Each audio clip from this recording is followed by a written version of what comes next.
Hi there, after a little time away, we're back with more Lore of the Cards, the series that reveals the lore hidden inside your Hearthstone deck. After our Knack specials, it seems a long time since the votes for the next episode were cast, but now it's finally here. The Doomhammer beating down the Sunwalker and the Wisp to be covered in today's episode. The art of the card is by John Polidora. Before being used in Hearthstone, it was the cover art for the Warcraft novel The Shattering. Polidora currently works for Blizzard as a concept artist, illustrator, visual development and character designer. Quite a long job title. His artistic style to me is interesting and varied, being able to produce epic promotional images for Blizzard titles, but also creating some more cartoony and cutesy images too, which are just adorable.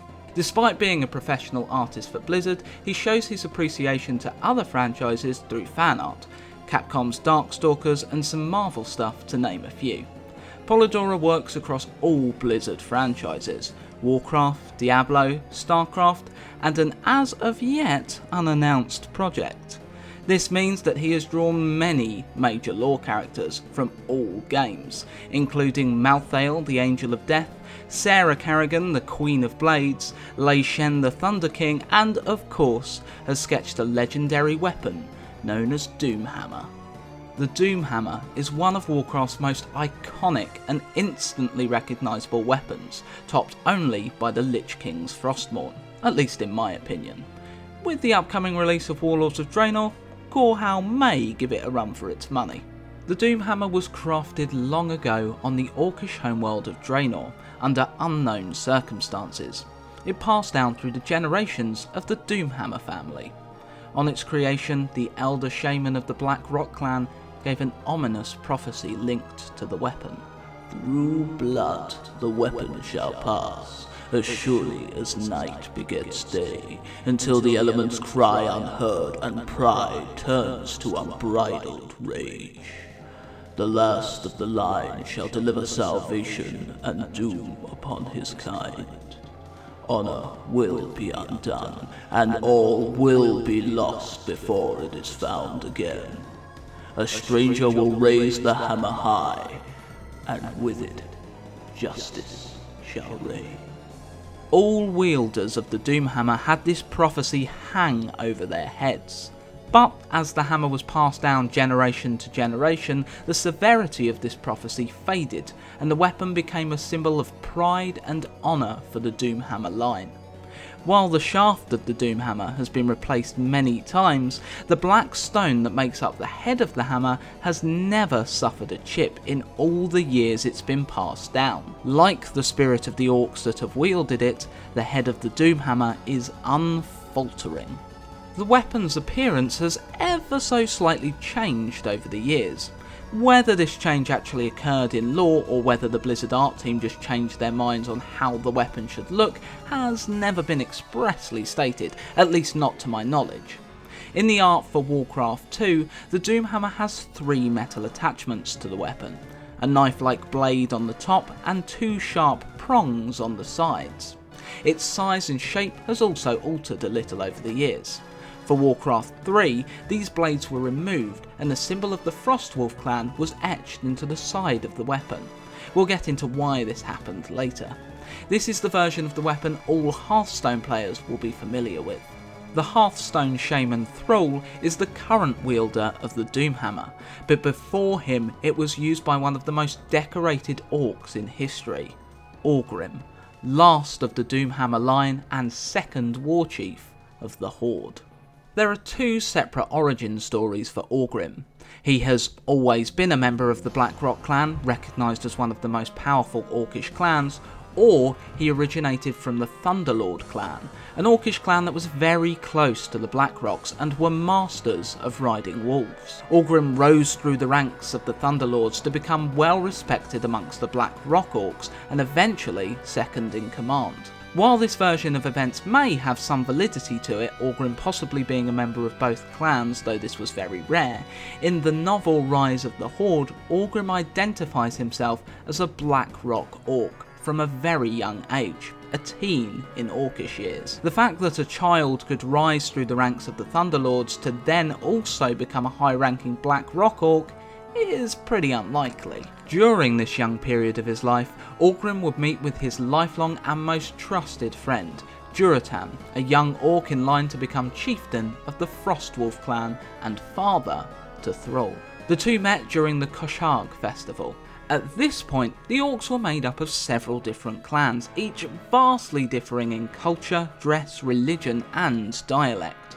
However, the elders of all the clans saw the wisdom of the clans meeting to discuss various issues that concerned all the orcs. This led to the creation of the Koshag, where the clans met on a bi-yearly basis under the shadow of the Great Oshugun. The meeting was held here as it was holy ground to all orcs, and any violence under the shadow would be met with harsh punishment. The event would last as long as there were pressing matters that needed addressing.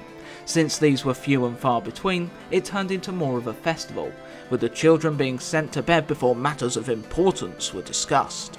Orgrim and Durotan wanted to know what happened after they were sent to their tents, so snuck out, bumping into each other and becoming partners in crime. They were severely disappointed to discover their elders discussing soup recipes, so they spent the rest of the nights challenging each other to contests of skill, strength and cunning, climbing, running, anything the two youths could think of. This was a very rare friendship formed between orcs of two different clans. While not forbidden, this friendship was against orcish tradition. Orgrim and Durotan didn't care and became lifelong friends.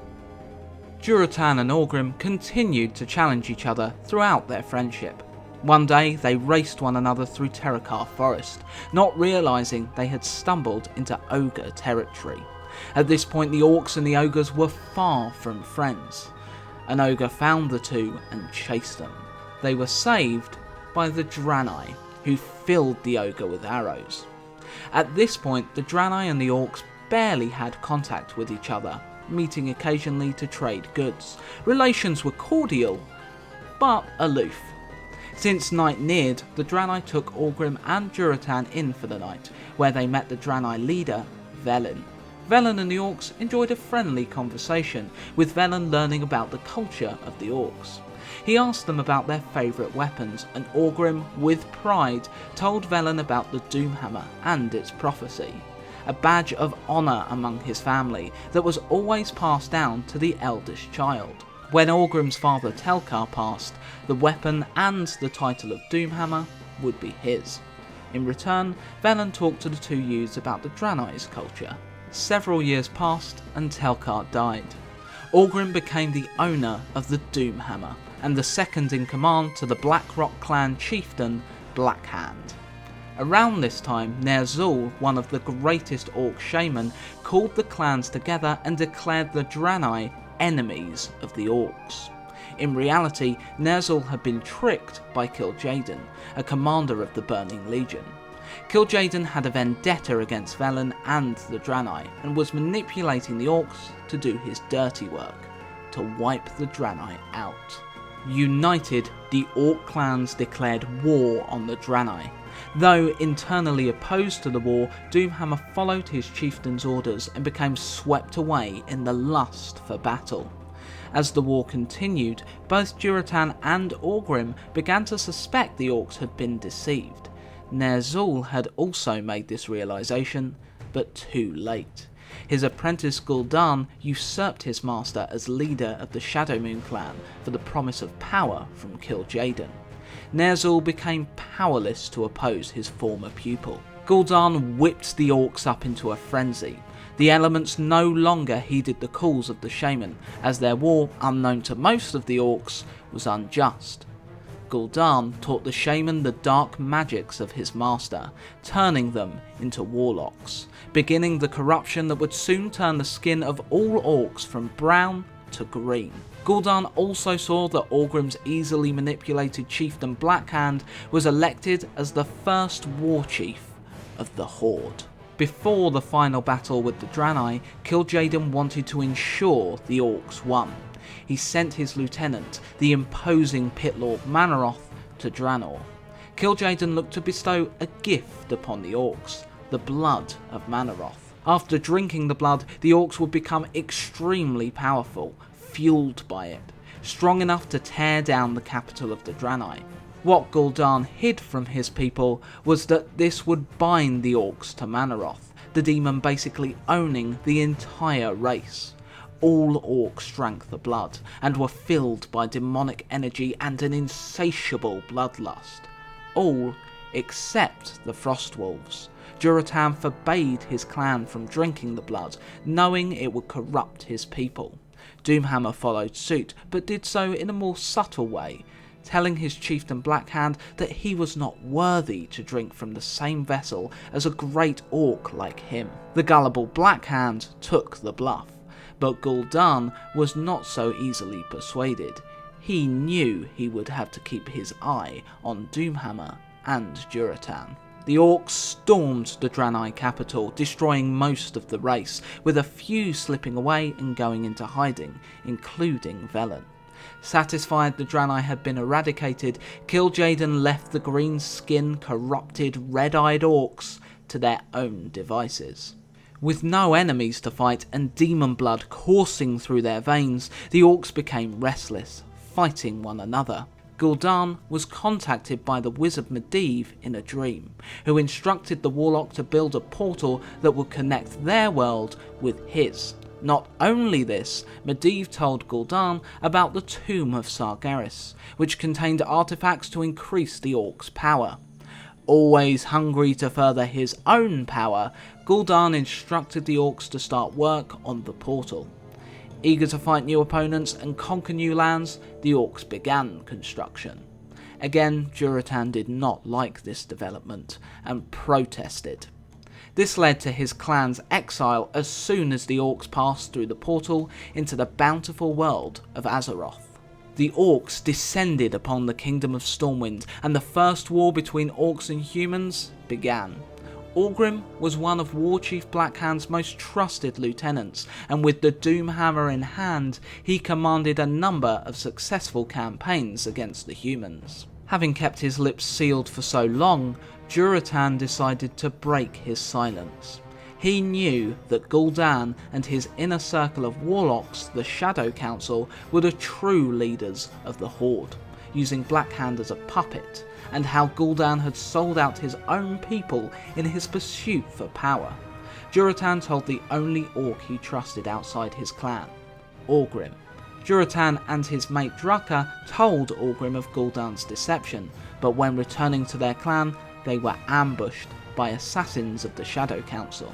The two orcs were killed, but not without a fight, and their unnamed child, who Drukka had been nursing at the time, was left to die in the wilderness. This child would later be found and raised by humans and be given the name Thrall. Mulling over his friend's words, Doomhammer became less convinced by Blackhand's actions and even more suspicious of Gul'dan. When Gul'dan fell into a coma while telepathically linked with Medivh at the moment of his death, Doomhammer seized the opportunity. He killed his former leader Blackhand, becoming Warchief of the Horde and leading the orcs to victory in the first war against the humans. After this, Doomhammer looked to eradicate the corrupting influences within the Horde. He found the location of the Shadow Council, tracked them down and slaughtered as many of the power-mad orc warlocks as he could. The first part of the Doomhammer prophecy was coming to fruition. Orgrim was allowing the orcs to once again strive to claim back their honour, rather than be the pawns of a single warlock's lust for power. This was the salvation the prophecy spoke of. When Gul'dan awoke from his coma, he was met with a sharp shock, his imminent execution at Orgrim's hand. Gul'dan begged for his life, reminding the Warchief that with the death of the Shadow Council, he was the only orcish spellcaster left, and the human mages, without a counter, would tear the orc armies apart. Begrudgingly, Doomhammer saw the logic in Gul'dan's argument and spared his life, but intended to keep the warlock on a short leash, not trusting him for a second. For sparing his life, Gul'dan created Death Knights from human corpses, binding the Shadow Council's souls to these entities that wielded powerful, dark magics. The Orcs could not return to Draenor. It had become a wasteland devoid of life thanks to their warring. So, Doomhammer led his people further into Azeroth, to the territory of Khaz Modan. He needed to secure them a home and quench the race's lust for blood, which stemmed from their demon corruption. To keep the wild beasts that the Orcs had become in check, Doomhammer needed to rule with an iron fist. The Second War started extremely well for the Orcs, Doomhammer's diplomatic skills winning over the aid of the Forest Trolls and the Madcap Goblins. He claimed Blackrock Spire as the Orcs' base of operations and allowed the Orc Zuluhead to pursue his research into the Demon Soul. This powerful artifact allowed Zuluhead to enslave the Red Dragon aspect, Alexstrasza, and force her to lay eggs. These dragons were used as part of the Orcs' forces, so yeah, Doomhammer's horde still did some pretty evil stuff, but he did what was necessary. Without the sinister Death Knights, the Orcs would have been defeated by the human mages, and without the dragons, the Orcs would have been pelted from the sky by the Dwarven Griffin Riders, new allies to the humans, who were banded together with the dwarves, elves, and gnomes. The Horde battered the kingdom of Lordaeron and the elven kingdom of Quel'Thalas. Doomhammer's influence also made the Alliance Lord Perinold, ruler of the kingdom of Alterac, betray his allies. Perinold allowed the Horde safe passage through the Alterac Mountains toward the capital city of Lordaeron. In exchange, Perinold asked that Doomhammer did not attack his kingdom. Suspicious of the humans' motives, Orgrim agreed to his terms. The Horde were moments away from conquering the kingdom of Lordaeron, launching a massive attack on the capital. It was at this time that Doomhammer's fears came to fruition. Gul'dan betrayed him, withdrawing his forces and all still loyal to him to seek the tomb of Sargeras. As well as fighting the Alliance, Doomhammer sent forces after Gul'dan, looking to end the Warlock for his lack of honour. This betrayal set in motion the second part of the Doomhammer prophecy, ruin. While Gul'dan's forces were dealt with, the Orcs lost their final attack on Lordaeron, weakened by the losses from the treachery. Orgrim's forces needed to retreat all the way back to their fortress in Blackrock Spire, the Alliance hot on their heels. The final battle was at the foot of Orgrim's fortress, and he led his people from the front, fighting with everything he had. He met the leader of the Alliance army on the field of battle, Anduin Lothar. The skilled warriors fought with all they had, with Orgrim emerging victorious, the mighty Doomhammer shattering Lothar's blade and skull. Some claim, most likely the Alliance, that Doomhammer did not win this fight fairly, ambushing Lothar. Orgrim hoped this would break the spirit of the Alliance, causing a retreat, but it had quite the opposite effect. Lothar's second, Turellion, stricken by grief, took up Lothar's shattered blade and whipped the Alliance into a new frenzy, defeating the Orcs, Turellion himself besting Orgrim in combat and capturing him. The surviving Orcs were rounded up and placed into internment camps. With nothing to fight, the demon blood in the Orcs' veins drained them. They became lethargic and non-responsive, to such a degree that the Alliance almost didn't need to place guards at the camps. Orgrim was taken to King Terenas, leader of Lordaeron, and displayed as some kind of freak show. Since he had not drank the blood, it did not drain Orgrim's will, and he escaped, finding the nearest internment camp he could. He was shocked to find his people in their lethargic state. These once imposing warriors were now shadows of their former selves. Depressed by this sight, Doomhammer too almost succumbed to this lethargy, but he escaped the internment camp and became a wandering hermit. Years later, Doomhammer travelled to meet with Drek'Thar and his clan, elder shaman of the exiled Frostwolves. He had heard tales from Grommash Hellscream, chieftain of the Warsong clan who had eluded capture, of a young orc raised by humans who sought to free his people. Drek'Thar informed Orgrim that the orc was staying with his clan, learning the ways of the shaman. It was none other than Thrall, son of Durotan. Orgrim asked the Frostwolves to keep his identity secret from Thrall, and travelled into the camp and sat warming himself by the fire.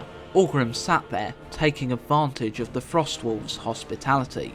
Whenever Thrall mentioned his intent, Orgrim proclaimed it was a fool's errand, that it was useless to fight the humans. Thrall became increasingly annoyed, as he believed the Orcs' freedom was worth fighting for. Orgrim called Thrall a coward, saying if he really believed in freeing the Orcs, why was he hiding in the mountains with the Frostwolves? Thrall's honour challenged and his clan's hospitality taken advantage of, he challenged Orgrim to a duel. This is exactly what Doomhammer wanted. He wanted to see if Thrall had the conviction to stand up for what he believed. Doomhammer was equally impressed by Thrall's fighting skills being bested in the duel and his life spared by the youth. With his defeat, Doomhammer revealed himself as the Orcish Warchief, an Orc Thrall had heard so many great things about. Thrall immediately begged forgiveness, but Orgrim told him it was not necessary and explained his deception. Orgrim had a plan to free the Orcs, and Drekthar, Thrall and Hellscream were going to help him. The Frostwolves and the Warsong united, rushed 4 internment camps, freeing the Orcs inside, restoring their pride and will to fight. At the 5th internment camp, the Alliance were ready for the Orcs, and a battle was fought. While the Orcs were victorious, Doomhammer was mortally wounded, impaled by a knight's lance. With his final breath, he named Thrall the new Warchief of the Horde, and passed the legendary Doomhammer along with his black plate armour on to his successor. The Doomhammer prophecy was complete. The weapon had passed on to one that was not of the Doomhammer line, and with Hellscream at his side, Thrall would liberate the Orcs of the bond to the demons of the Burning Legion. Doomhammer's legacy is still very much present in the Warcraft universe, the Orcish capital of Orgrimmar being named in his honour, and you can visit the place of his death, Hammerfall, the Horde outpost in the Arathi Highlands. With the Doomhammer in his possession, Thrall also had the symbol of the Frostwolves carved into the side, the clan from which he originated. So no, Kel'Thuzad, Thrall does not fight for a hammer, but for the memory of one of the greatest orcs in the race's turbulent history. For Doomhammer!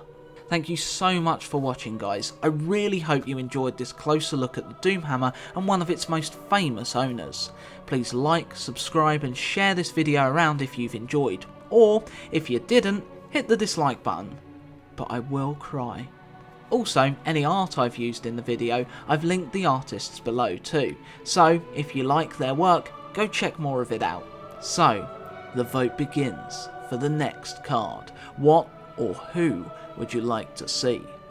The Beast, Molten Giant, or Onyxia? There's a poll in the description below, and I'll also count YouTube and Reddit comments too. Until then, happy Hearthstoning, and I hope to see you next time for more Lore of the Cards.